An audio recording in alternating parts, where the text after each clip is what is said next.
I'm going to give it a few seconds, let everybody settle in. I'll just start very slowly and say, welcome to In Vivo. This is our series of 1-hour Q&A sessions with candidates for San Antonio mayor.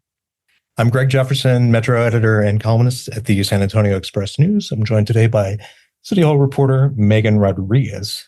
And our special guest today is District 4 City Councilwoman Adriana Rocha Garcia. Welcome. So just a little bit on the councilwoman. You're a lifelong resident of Southwest Side District 4, right? You know that. Also, you teach at Our Lady of the Lake University, exactly. Marketing. Very good. And you announced your candidacy in September, correct? I think it was like August. Yeah. August. So, I was close. Yeah. Close. So you're one of how many announced candidates? Technically there was 5. like 14 CTAs on file like a couple of weeks ago, but yes. So it's a big field. Before we get started, just a quick program note. If you have any questions for the candidate, please write them in chat. We will get to as many of them as we possibly can. And now let's just jump in. Yes, I would really love if you could tell us a bit about what made you decide to run for mayor, focusing especially on what makes you kind of stand apart from the other council members who are also in the race right now. Sure. So I'll start off by saying that it's the people. It's my community, and it is the fact that I just want to help. And that's how I went in for D4, just wanting to help as many people as possible. And that's exactly why I'm going into the mayor's race. I feel that the people of San Antonio deserve someone who puts their interests first over the candidate's own interest. And I feel like I have a really good pulse on our community in general, because I've said this before, but I owe my community so much. Like, I would not be here. I mean, from scholarships, like even through, we think of the formation of the San Antonio Education Partnership and how that allowed me to go to college, as well as just some of the nonprofits that were doing great work and that I was able to benefit from. And I feel that I'm always going to owe to my community so much. I don't think it's going to be enough in a lifetime to pay back what they've done for me. And so I decided to get into the mayor's race because it's going to be a really difficult time ahead. And I'm also, I'm a single mom. And I'm used to dealing with difficult situations. I'm used to tightening of the belt. I'm used to having those difficult conversations, people who didn't believe in me. And I feel like of a lot of San Antonians, that's how they felt, that they've been underinvested in, undervalued, underappreciated, and I want to represent them. So when you say we've got difficult times ahead, what exactly do you mean? Yeah, so we have several things that are going away, plain and simply, when we think about our budget alone, right? So ARPA funding that's going away. So what are we going to do with those services that have been funded by ARPA before? When we think about even just the change in administration, we don't know what's coming with the changes in administration. So we have to really focus in on what core services are and how we're going to continue to do that, working together with our nonprofit organizations. We also have the reality that we have a changing environment in that we have a growing city and we need to put out there additional services, provide them with additional services, and we have to make the money that we have just make ends meet, essentially. And so we've had an incredible run on city council. My colleagues and I have been very fortunate because we've had a lot of investment in the last few years. As a matter of fact, other council members from previous years that I've talked to, they say the same thing. They're like, you all are just so lucky. You all were figuring out what to do, how to divvy up that money, and we didn't even have it. Now, are you referring to ARPA money? So these would be the federal dollars that cities across the country got as part of pandemic relief. That's what you're referring to. I'm referring partly to that. Okay. But then also, when you think about the things that we have done, for instance, to help as a council, right, and even at the county level, when what we've done to help our residents, we realize that we lose a little bit of tax money, right? In helping, and that's okay. People need relief right now. So all we have to do now is figure out what services do we have to adjust. But I do believe that we're in a great space also. We have technology that has never been available before that I think that can help us do our jobs a little bit more efficiently.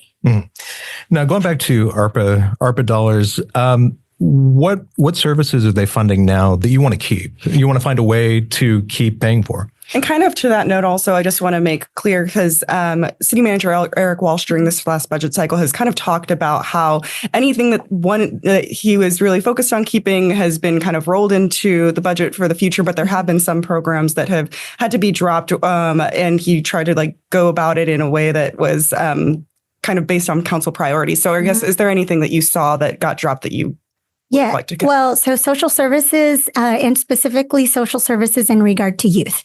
And so when we think about the future of our community, investment in youth should be prioritized. And so one of the things that we should be, I feel, as a council focused on is how do we continue to fund nonprofit organizations who are doing this work, that are providing mentorship opportunities, that are providing the opportunities for our students to go into careers. I mentioned earlier, for instance, San Antonio Education Partnership and what it did for me. And so the fact that if you attended 85% of the time, if you had, a certain GPA, you were able to receive a scholarship. I'm fortunate now, right? Because I just got appointed to their board last month. And so I'm fortunate to be able to see what they're doing and what their plans are also for helping the adults, right? The adults that for a long time have been left behind.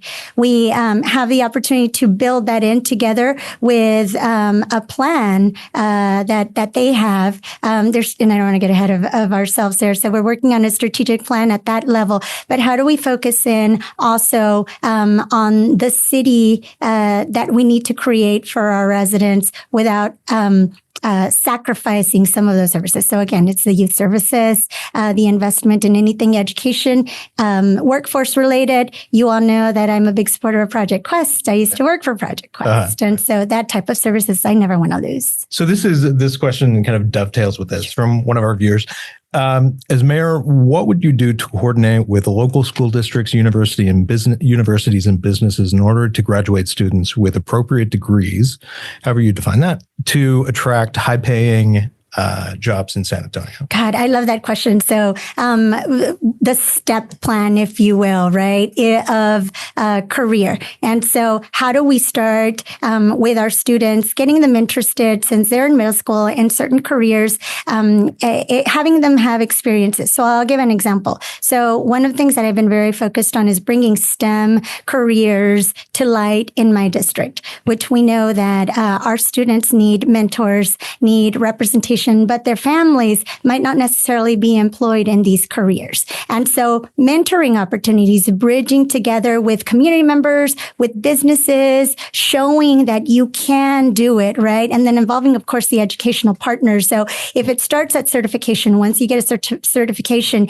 can you get them convinced to do a 2-year degree, then a 4-year degree, then eventually a little bit more than that? And so it's going to take working with those school districts. We have incredible CTE programs, for instance, in our school districts. So continued work, coordination with, for instance, Workforce Solutions, Almo, Greater SATX, the entities that are already doing the work. It's going to be that continued commitment to increasing that talent pipeline. We have been looking at the talent pipeline management and paying attention to the data, paying attention to what jobs are actually available so that as we are graduating people, there's need there. So an example, you all referenced earlier that I teach at Our Lady of the Lake. For so many years, I've been telling my students, y'all need to go into healthcare. It's marketing that I teach, but you all need to go into healthcare, something related to marketing and healthcare, because we know that the need is there. We know that the silver tsunami is coming. And so that's one example, right? But then manufacturing. We know that we're growing in manufacturing. How do we prepare our residents in San Antonio? It's working with the manufacturers. It's asking what they need. Financial services is another big one that I don't think we're talking about enough. And when we think of financial services, you could also incorporate IT because everybody in financial services needs IT as well. So, but it's that continued investment and partnerships with businesses that can actually hire our students. Mhm. I want to talk a bit about Election Day since that was just this week. There were, of course, several city charter amendments that were on the ballot, one of them being Prop C, which basically changes kind of how much the city manager is able to be paid. Now he'll be able to be paid more and it won't be capped based on the lowest city employees' earnings. And then also it could mean that he could end up staying longer. City Manager Eric Walsh could, in theory, stay beyond the February 2027 date that he was previously set to have to leave at. So I wanted to hear from you about, do you hope that his term would be extended? And also kind of on the pay end, he's right now capped at the $374,400. Would you support increasing that?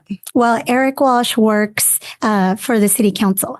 And so we have to have very real conversations, set expectations going forward, visit with him, show him what our priorities are. To your point earlier, right? So Eric took his direction on what to shuffle around, if you will, with services based on the council's priority. And so the city council has a duty to represent their residents and let Eric know what our residents are telling us that they need. And so I feel like it's a great opportunity because once we have that ability to tie, for instance, goals, attainable goals, and objectives into Eric's future pay, I think it gives us the leverage as residents, right? Because our residents elect us, and then we manage Eric Walsh, right? So he serves at the pleasure of City Council, and so we can let Eric know when he's doing an incredible job.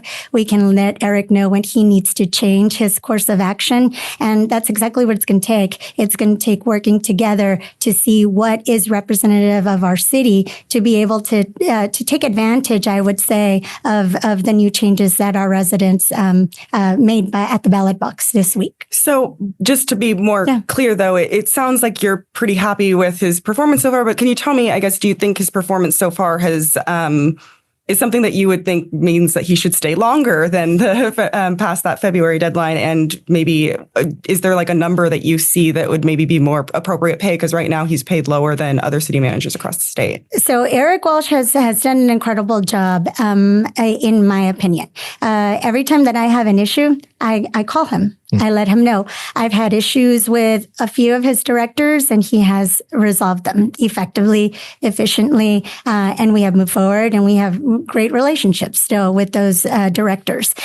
He's effective in his form of management. He makes recommendations. We still have the ability to change those recommendations, right? At the end of the day, we're the ones that are held responsible. Our residents elect us, not him. But I do think that it's important to look at what other city managers are paying and are getting paid. I'm sorry.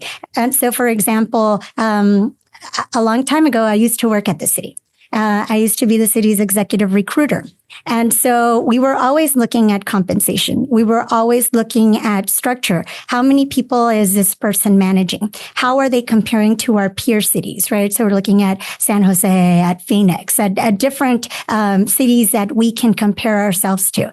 But the reality is that a lot of the people that were on the ELT back then, that were Eric's peers, have gone on to be city managers across Texas. So Peter Zanoni being one of them, former boss of mine as well. And then T.C. Broadnax, right, who was at Dallas and is now over at Austin. And so I do feel that Eric should be at a competitive level. And I think that we should, again, base that salary increment or any salary raise based on his performance. But we have to put clear measures and expectations in place that he needs to meet. Does it not happen now? How do you how is he evaluated? Yes. By council. We have an annual evaluation Right. that happens at the end of every year. As a matter of fact, I asked last week, hey, when's Eric's evaluation going to be scheduled? And so we get a form that we get to evaluate him on. He showcases what he's done, what his performance has been, his big successes, his challenges, and he gives us a plan for what he hopes to do. And the next year, then we evaluate him. So there is an evaluation mechanism in place right now. I still think that we have to have more measurable objectives in there. And now that we have the ability to compensate him if we could at a different level, that needs to be directly tied. Right. From your own perspective, I mean, what should some of those objectives be? Well, I think that it's definitely beyond his everyday duties of managing the employees, but it's also thinking about how the residents feel about the quality of life in San Antonio. So do our residents feel safe? That's one of the biggest things that I hear, right? So do our residents feel like their investment is being put to good use in city services, in streets, et cetera, right? And so, it's easy to pick up the newspaper every single day and see exactly what the issues are for our city. And so how do we bring that into light and see how Eric is functioning based on the perception of the outside bubble? There's an inside bubble in City Hall.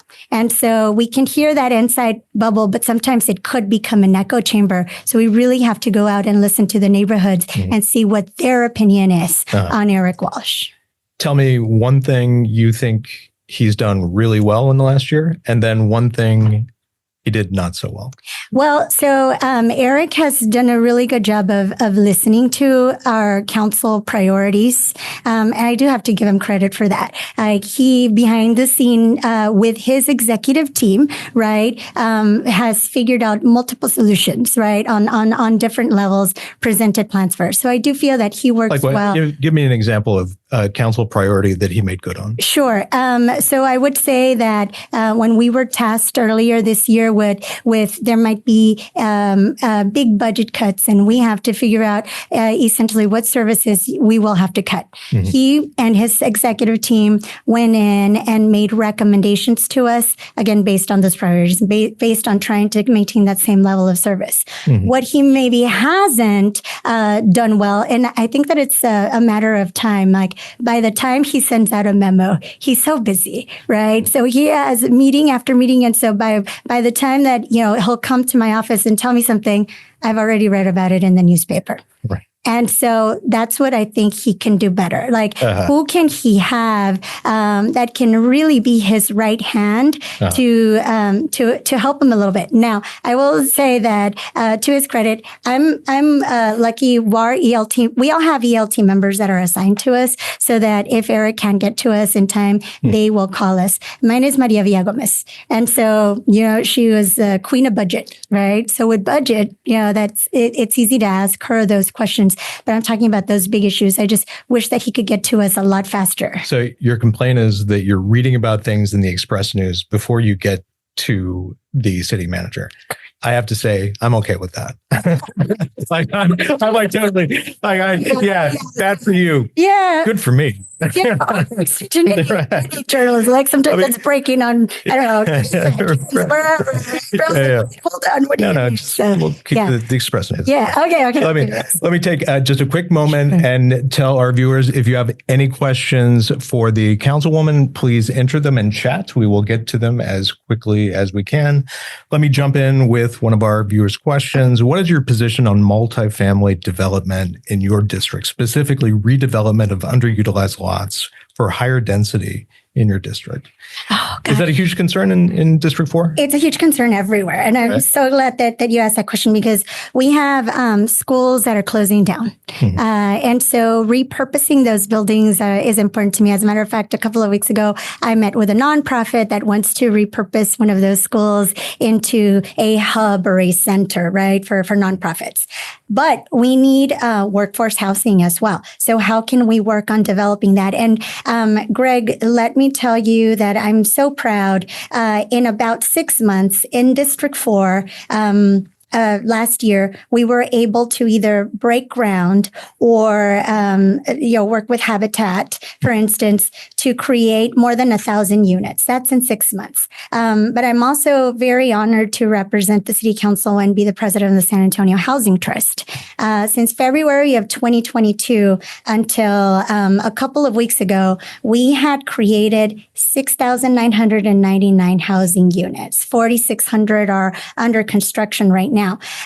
But the opportunity for an additional, essentially by one, shy of 7,000, right? The opportunity to be able to say that we're working together to meet the SHIP goals, right? And that's just one entity. There's multiple entities working together on that. But I absolutely believe that we have to do that. It's our neighborhoods. Yeah. For the sake of our viewers, explain SHIP. Please. Yeah. So basically, it is a plan that was designed to meet the housing needs of future growth in San Antonio. And so there's elements of the plan in there that talk about housing production, housing rehabilitation, a multitude of ways that we can achieve our housing goals, including development. So, and this isn't standard to San Antonio that we're facing this problem. It's all across the nation. I sit on the NLC board, and I was asked to be on a year-long program, which was a housing supply accelerator. And so the American Planning Association, together with elected officials from all over the United States, are having these same conversations. We put together a toolkit that was very similar to, for instance, the SHIP, I called it the SHIP, but it's the Strategic Housing Implementation Plan. I'm sorry, we talking acronyms. Yeah, I'm trying to. I know, I'm so sorry. Right. But so essentially designed to create that production that we need in housing to meet our needs. And so that's in a nutshell what the SHIP is. Right. Oh, sorry, again. Related question. You've been supportive of affordable housing, but recently 4 city council members, you weren't among them, voted against a zoning change. And this is in District 10. This was a tax credit project, an affordable housing project that the councilman, Mark White for District 10, opposed. He was one of 4 votes. It wasn't a super majority, so it didn't happen. How would you continue working in a positive way with City Council on affordable housing? And I think what they're asking is when you confront a situation like this, sure, where there's an affordable housing project in a district whose residents, some of whom don't want it. How do you work with that? How do you get around that? Yeah, well, so I think it's all about education. And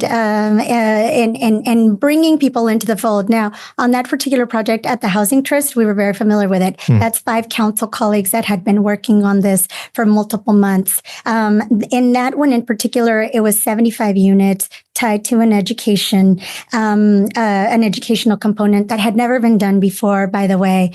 And so, when we think about bringing people in, it really is about talking about in the grand scheme of things. So, for instance, I mentioned that we've created 6,999 units with the Housing Trust. That's been in all but one council district. And so that means that there is affordable housing in every council district. And the reality is that San Antonio is growing. Everybody wants to be in San Antonio, which is a great problem to have. But we do need to create that housing. And so it's just with that understanding coming together and saying, look, it's happening. People are moving here. This, by the way, also helps with some of the problems that we're seeing where families can't afford to stay somewhere. So they're literally staying in their cars. 2 years ago, I visited Haven for Hope, and it was around the Christmas time. And so they had an overflow of families that were literally just in one room. And so they were staying as families on one blanket. And it was so sad for me to see that. But the happy part about that was that they were together and they were happy. And I just knew that we needed to do something because it's no longer just people that don't want help, that refuse help, that are out on the street. It's literally families. So after that, I started asking a lot of questions and dug, and found out that there was about 7,000 children in schools, to your earlier question about school districts, is the importance of working in the school districts. In schools, that are essentially homeless, or they're couch crashing, or they're just staying with friends instead of staying in their parents' vehicles. And so the reality is that they're at every school district. It could be in one of our kids' schools and one of our grandkids' schools. And so Haven for Hope has done for a long time everything that they possibly can to house those families. So immediately we started working with Opportunity Home, and they were able to secure some vouchers to place those families. I think they were able to do like 67 vouchers within a few. That was to me a priority, because these people need a place to call home. They were still working. They were just coming home to Haven for Hope. And so that's the kind of story that we need to tell all of our colleagues, and just remind them that it's going to take all of us, because the problem of homelessness exists in every district across our city. The problem of poverty is everywhere across our city. There's pockets. And so that's the approach that I would take. And just as a reminder, and it might be the educator in me, right? And by the way, I'm really proud that we have a majority educator council. And so when I meet with other government officials from across doing the math. city, So let's see. Yeah. Okay. So John Courage, Jalen Yes. McKee Rodriguez, you. Who else? Phyllis, Okay. Terry, and Dr. Court. All right. And so isn't that awesome? Okay. Like nobody's ever mentioned that. But I'm Now like, no, we need to. Like, this is a big deal. And when I mention that, like, to other city elected officials across the United States with like my NLC work, they're like, wow, y'all have a majority of educators. I'm like, yes, we do. So, so it's that education perspective. Okay. But how far can that perspective really get you when, for example, with the example that Greg was just talking about, it was something that the neighbors were concerned about. It was something that the councilman, Mark White, really supported, was backing the neighbors, basically, is kind of how he's framed it. And so I guess, how do you get through not just to your colleagues, but also to the constituents who are then kind of pushing back as well? It's a lot of communication, right? And more time in communicating with the neighbors. So for instance, this morning, right before I came over here, I was at the new opening for Catholic Charities for a new center, the Mother Teresa Center. And so we were talking about, in general, how if people just learned a little bit more about the issues, then maybe they would understand what we're trying to do as a unit, right? Working together with the city government and with nonprofit organizations to make sure that people just have a dignified living. Right? Access to be able to work. And so I am of the belief that if you teach someone how to fish, they will have food for the rest of their life, for example, right? Instead of just giving them one fish for one day. And so, and I take that as an example, and I remind people that it is about all coming together. So there's a need for housing, and there's only so much area that we can do, that we can grow within, right? So for instance, I'm fortunate to represent an area of city where we have room to grow.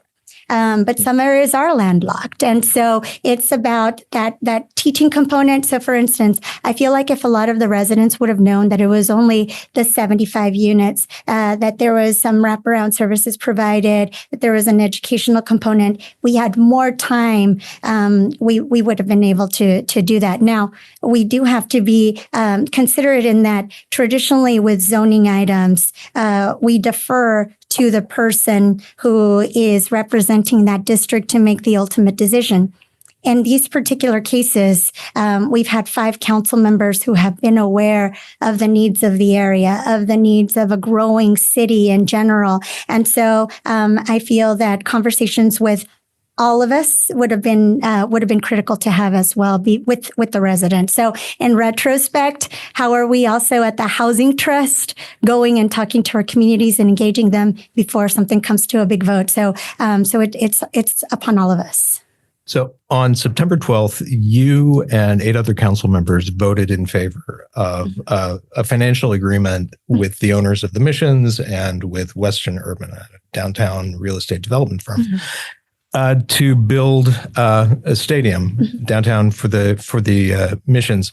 As part of that plan, we'll see the raising of the Soap Factory Apartments, which is it's a 360 unit apartment complex, which is one of the rare affordable options for downtown renters. There are fewer than 100 tenants, or 200 tenants. There's quite a few though. Voting this agreement, I think it's pretty clear, violates one principle of the CHIP plan you were talking about, which is to pursue no economic development project that would result in the destruction of affordable housing. It also violated the city's own tax increment financing policy. Why did you vote for it? Yeah. And so there's a balance that comes with trying to grow a city. Right. And so we know that there's units of housing and production all across. Again, we are working with multiple organizations to give that. But I do feel like that area could become could be taken over by an outside entity. Essentially, it could be bought out, and something very different could be done in its place. The people who are part of the designated bidders are San Antonians, a majority of them. And so the ability for them to be able to help or try to help, right, with the we'll call it displacement. That's what it is, right? Displacement is incumbent upon them and us working together on finding a place, an affordable place where the people who will have to move can go. Now, it's just important to note that designated bidders, that's actually the ownership group for the Missions. Right. Sorry. My question is, fine. I think it was clear from the beginning that the city and probably the county would be asked to help pay for a new downtown stadium. That being the case, why is it that nobody from the city or county made it a principle earlier on to say, okay, don't raise any affordable housing as a result of this project? Like, why was the city and county only brought in at the very end, knowing the public financing was going to be a huge part of this?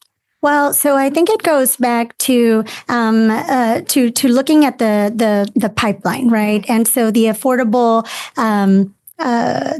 homes pipeline, and trying to see what else is going on. How many affordable units are we producing? Are we working towards producing? Now, when you look at apartments and at buildings and looking at the rehabilitation of them, right? Like sometimes it costs more to rehab a building than it would be to start over, right? So thinking of that as well in mind, like, can somebody else just come in and do something like this and just put people completely out without regard for where they're going to move? And so again, when it comes to that balance, like it's thinking about where are people going to be able to move? Will they be able to still afford it? So one of the things that I asked specifically was, are we sure that we can achieve meeting with every single family that is going to be displaced and walk them hand by hand to make sure that they have another place to stay? And I was told yes. And that was even after the vote, right? We continue. We're going to have updates to see where we are in that process, how many have been placed successfully elsewhere. But like at the end of the day, it's a balance between growth and displacement, unfortunately. Okay, we have one related question from a viewer who asked, you voted in favor of delaying this vote. This was on September 12th. I believe it was Jalen McHugh Rodriguez. He had proposed delaying the decision on a financing plan for the stadium just to give council members more time. You supported that, and our viewer wants to know why you supported it, but then voted for for the plan? Yeah, I wanted to see if we could get some additional time. Time is always good, additional time.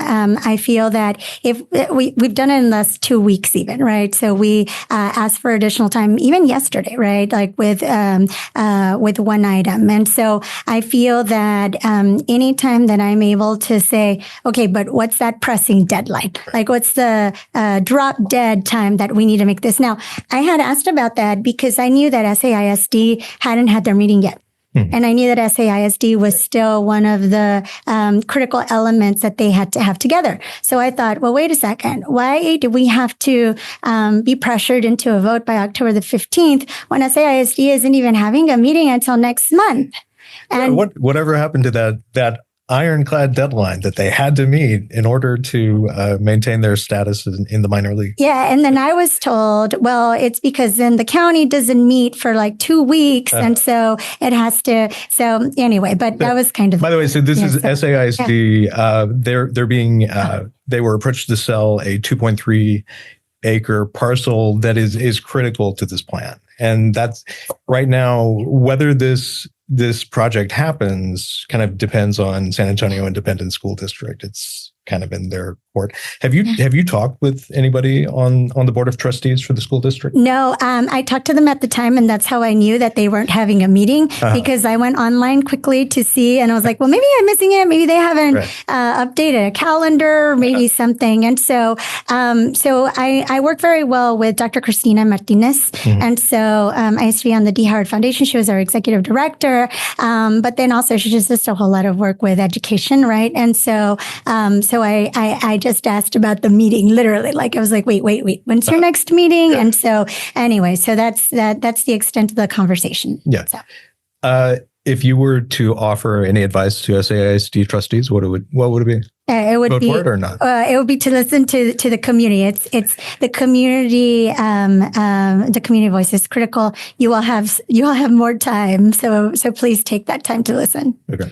I mean, kind of, we've covered a bit about why you voted for it, but I guess had there been more time, like you had originally wanted, would that have changed at any point, like what you would have voted? Would you have potentially voted it down? It might have changed, yeah, and that's depending on what SAISD it would have done, and that's why I was asking, like, wait, why are we being pressured for this date when again there's no meeting for SAISD until next month. I want to make sure to also ask you another question about the charter election. Sure. Because one of the changes that is also coming has to do with term limits that would affect anybody who's coming onto the council or onto the mayoral position. So right now, everyone runs on 2-year terms, and this changes it to where they're longer. They're 4-year terms, but everyone remains capped at an 8-year maximum. So I was curious, what do you think this change will mean for the role as mayor and what you could potentially do if you were to be elected? Sure. So I was fine with 2 years, but I'm always of the opinion also that it's the will of the voters. So if the voters want this, and that's what the voters want. And so I was fine with voting every 2 years because I fear that I feel like if you're doing your job, you don't really have to run as hard because people see your work. They see that you have them in mind, right? And they will support you. They will reelect you. However, I do see the benefit in the 4-year because sometimes when we have projects, for instance, there's no way that we're going to see a project through if you're only a one-term council member, for instance, right? Because by the time the budget allows it to happen, right, or to get done. And so I appreciate that we get to be able, or the council members now get to be able to see a project fulfilled during a term. The downside, I think, to it might be that if there's somebody that is not doing their job, it's going to take you a little bit longer to get them out of the office, right? And so I feel that's why it's critical going into an open mayoral seat. And so, do you want to have that time to allow someone to ramp up when we have, like I said, so many different things going on, including a new administration and the work with the new administration that we're going to have to do when we know that there's so many things at the state level that are going to be worked on during this next legislative session? Or do you want to have the ability to give some people an extended time frame, right, to do what they were elected to do? And so I'm grateful to the residents that they gave a 4-year term, because I do think that it's going to be able to help us achieve some of the projects and see them through. Sometimes when a new person comes in, immediately another plan that, by the way, was perfectly good might go out the door. And so I don't believe in just executing the plan as is all of the time. I do believe in revisiting that plan. I do believe that there's new things that we learn on a daily basis that help us adjust those plans, and that's exactly why they're there. While they're a blueprint, we should always have the ability to see what's going on that day and at that term, and be able to plug in our own I would say ideas to make that plan better.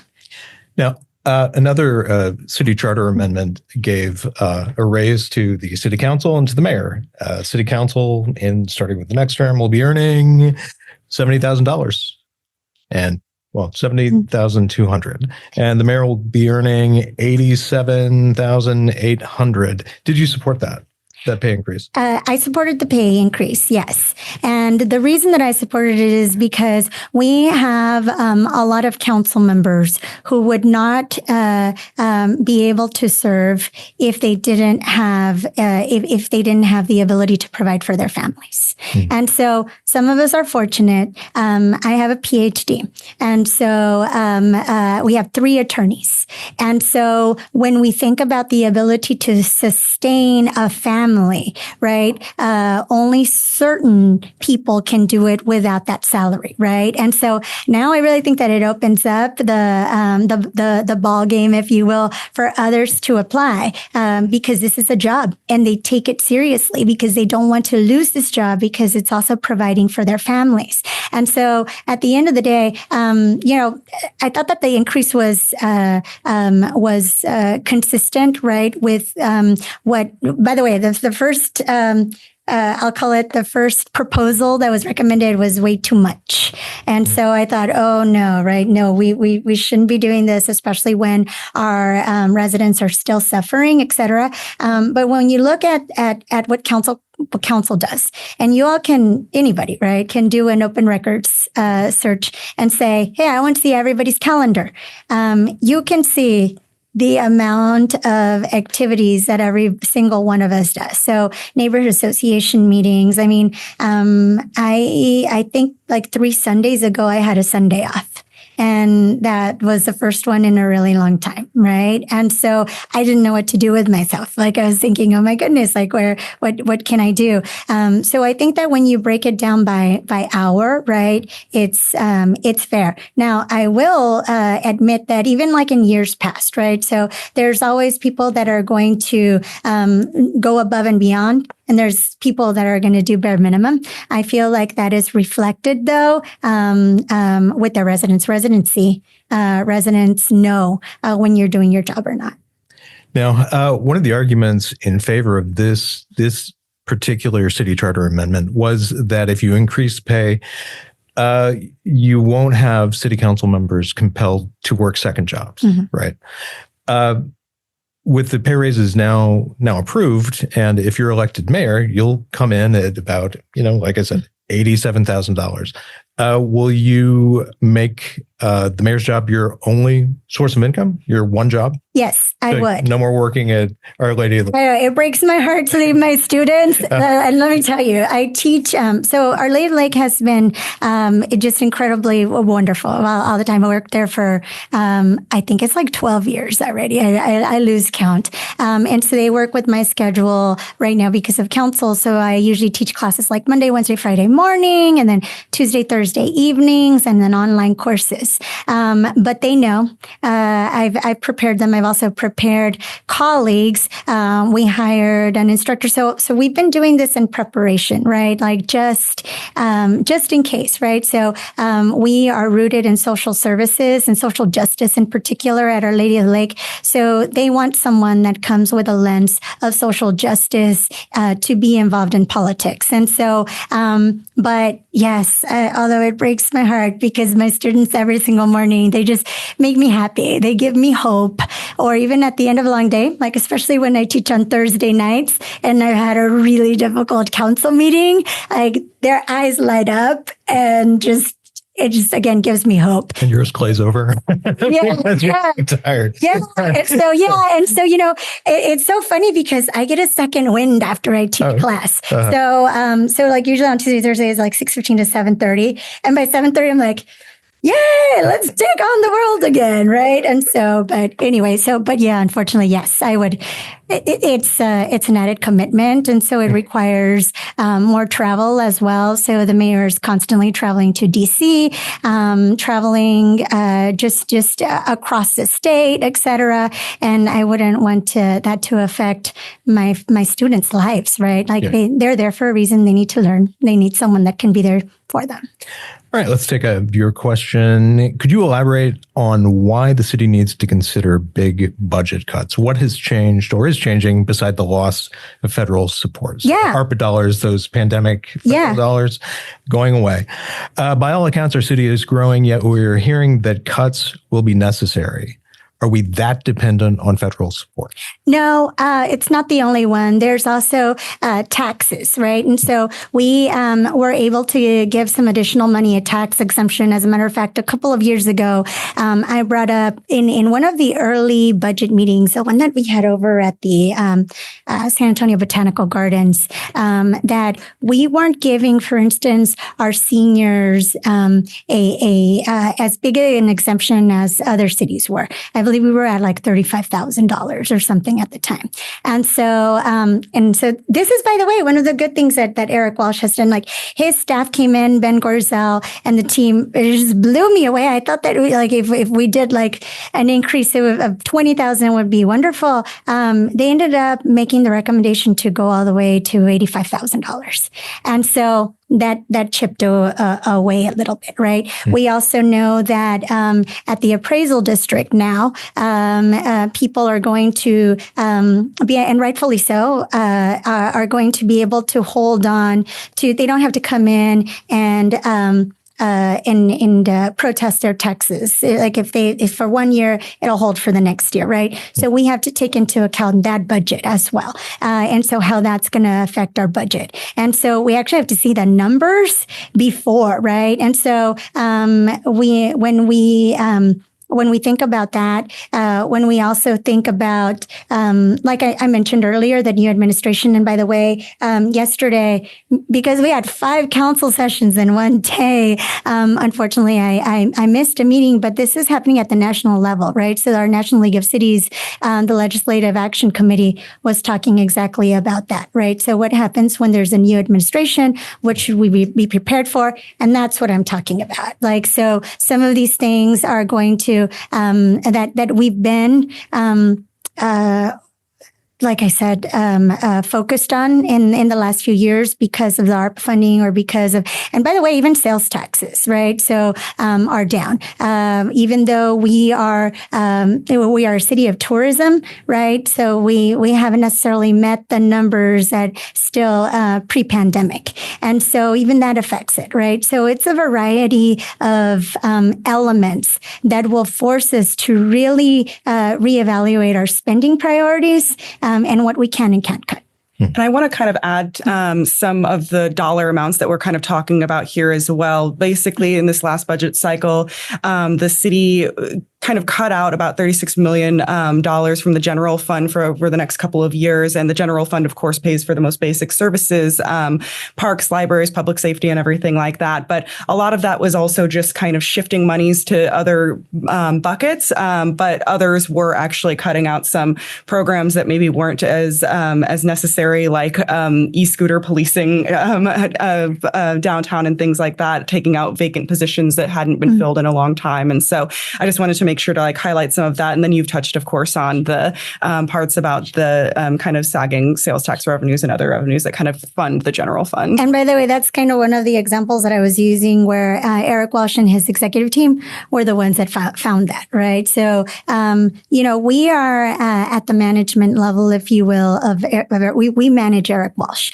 but he manages everyone else. And so everyone else is his responsibility. We give him a goal. We want to make sure that we don't hurt X, Y, and Z. And so that's what they do. And so that's one of the things that I was incredibly grateful for, that they thought of what's out there that had been budgeted for that maybe isn't needed anymore, or that we can improve, that we could efficiently improve. Now, I've got to tell you, Megan, that when I was a city employee way back when, every city department every year was tasked with finding 5 to 10%. If they could cut, where would it be? So I know that back then it happened. I don't know if it still happens exactly like that, but I know that they're always Which city thinking manager about was that it. under? That was under Cheryl Scully. Okay. Yeah. So yes. Interesting. All right. Question from one of our viewers. Can you discuss how your specific strengths will allow you to effectively run the various components of the city, including strategic planning, budgeting, policy changes, community relations, as well as crisis or emergency management? Oh my goodness. I know. So that was a And hard one. keep in mind, we've only got 10 minutes. Okay. Well, so I'll start off by what my number one strength is strategic. So I'm strategic. So I'll let you all know that I have been doing the job, preparing for the job that I've wanted for 5 years. I didn't just wake up and decide that I wanted to run for mayor. I always wanted to do something for my community, for the city, right? And so I've been working on that for years. And so to that point, I feel that strategy is important. I feel collaboration is important. I feel communication is important. Those are the strengths that I bring to the table. The educator in me, again, tries to kind of bring everybody in and share different perspectives before we make a final decision. And so I feel like those are some of the strengths. Now, the emergency management really caught my attention, right? And so I feel like I'm the Chicken Little of council. And so could be good, could be bad, but let me give you my first example. So my very first meeting with Eric Walsh, I had an agenda and I had 25 things on it. And Eric Walsh walks in and he's like, and so I'm sure his first thought was like, we're going to get through this in an hour. And I was like, don't worry, Eric, we've got this, right? And so one of the things that was on there is that was on there essentially was the continuity of operations. And so, this was before COVID. Again, I just got here. It's my first meeting with the city manager as a city council member. And if you ask Eric, and if he'll listen to this podcast later, he'll probably laugh at this point. But I said, hey, Eric, what happens if we're all gone one day? And I was trying to be light, right? And by the way, I'm a planner. I've had my funeral, I have my casket picked out. I've had my plot for 11 years and for my kid. I got this, right? Hold on. What kind of casket? Oh, it's a burnt orange one because I'm Serious? So yeah, I'm serious. Yeah. Oh yeah, my kid found it. Actually, he was running around down the stairs in the casket place. He's like, Mom, get over here. And so I ran over there. It was really cute. And he's like, burnt orange. And I was like, yes, I'll take that. And he's like, we'll take 2. Sorry. Okay. So, but anyway, so back to that point. So I was like, what if we're all gone? And he's like, what are you talking about? And so I said, bomb, something happens. All of us are gone. We're all together. And he's like, oh, well, I guess we just have to see in the charter to see what we do. And I was like, Eric, it's not in the charter. And he's like, what do you mean it's not in the charter? And so he's like looking around my office. And so I give him the charter. Eric starts leafing through the charter. He's like, let's call Andy. And so call Andy. Andy happens to answer. And so Eric goes, hey, Andy, the councilman has a question. I didn't know the answer to it. So Andy's like, yeah, councilwoman has a question. And so I said, hey, Andy, so like if we're all together and we're just like bomb happens, we're all gone, what happens? And so he's like, oh, well, we'd have to refer to the charter. And then Eric says, Andy, it's not in the charter. And Andy kind of like nervous laugh, right? Like he's like, well, I suppose Eric would have to get together. And I said, Andy, Eric is gone. And by the way, you're probably gone too, because you're always with us. And I said, so what happens? And so dead silence. And so then Eric says, have you asked the mayor that question? And so I said, nope, but guess what? It's going to be on my Sounds like passing now. the buck. Yeah. Well, so, but my point is like, to me, that should have been on the charter this go around, right? Like that's important. Like, how do we make sure?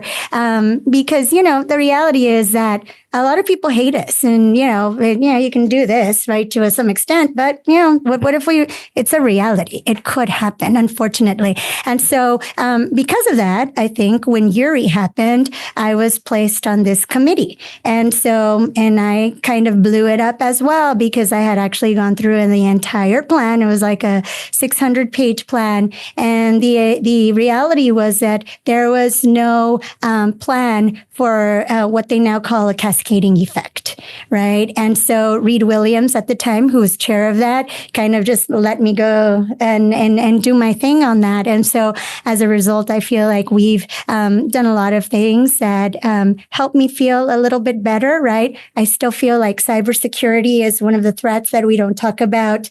And in particular with our nonprofit organizations, because they're the ones that literally are in the field taking care of our people. And so they also can be some of the most vulnerable organizations because they maybe can't afford some of the the needed patches, if you will, for cyber attack, et cetera. And so I feel that's where our vulnerability is right now. And so we just have to plan for that as well. And so that's one of the things that I look forward to in the next emergency management, looking specifically for more additional. And of course, we don't want to put the game plan out there either. Like, here's what we're going to do. Come attack us, right? Like, we don't want to do that either, but we need to be prepared, right? Absolutely prepared. And I appreciate it. Just a couple of weeks ago, we had an executive session because of that, right? And it was in particular about cyber. And so I understand and I appreciate that, but we also have to make our residents feel confident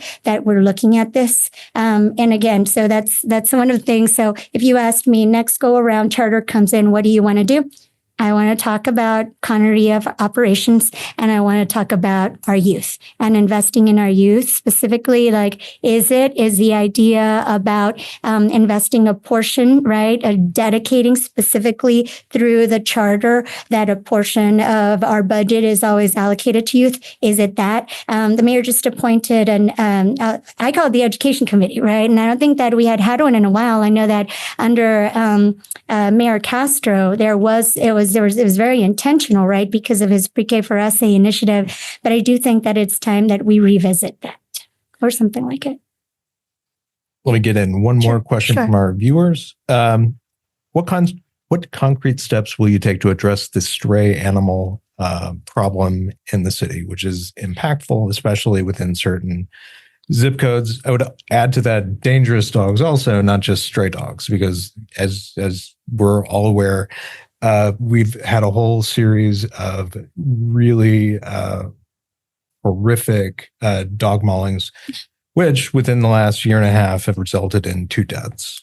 So what would you do to rectify that? Yeah, well, so we have to work during this legislative session with the state and trying to see how we can improve enforcement mechanisms. 1, but 2, we also have the dashboard now. And I don't know if you all have gone and tried it out just yet, but I know that I went, like for instance, to my area in District 4, and I wanted to see where these dangerous dogs were, right? And so I found one home that had 6 dangerous dogs. By the way, 2 of them were like tiny little dogs, but I believe it because from block walking, I had one of my block walkers attacked by a chihuahua, like her ankle was bit by a chihuahua. And so I get it why it might not look dangerous, but I get it. It is dangerous, right? And so I think continued investment in that, but then also letting residents know how they can report. So one of the things that I pointed out a few years ago was that